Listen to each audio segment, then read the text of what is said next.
Hello and welcome to the British Columbia Real Estate Association's housing market update for January 2022. 2021 was a record year for the BC housing market. Home sales reached 124,854 sales, easily surpassing the previous record of 112,425 sales set in 2016. 7 different markets set a new record for sales in 2021. In the month of December, provincial home sales were down 17.6% on a year-over-year basis from a record-setting December in 2020. Sales activity across the province finished the year at an above-average pace.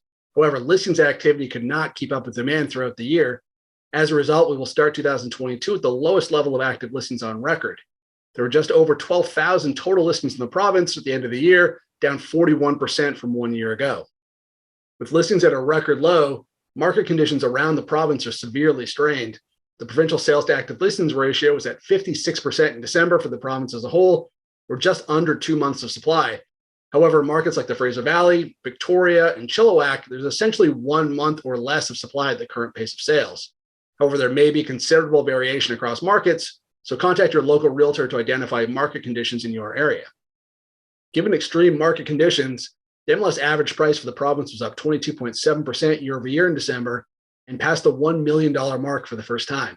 The average price in 3 of the largest markets in the province was over $1 million in the month of December. For 2021 as a whole, the average home price was $928,000.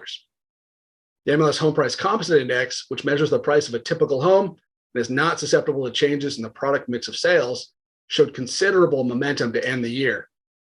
The HPI increased 17.3% on a year-over-year basis in Greater Vancouver. It was up 33.4% in the Fraser Valley, 23.6% in Victoria, 33.2% in the Vancouver Island Board area, 30% in the interior, and 41.5% in Chilliwack. Now let's take a look at market conditions around the province.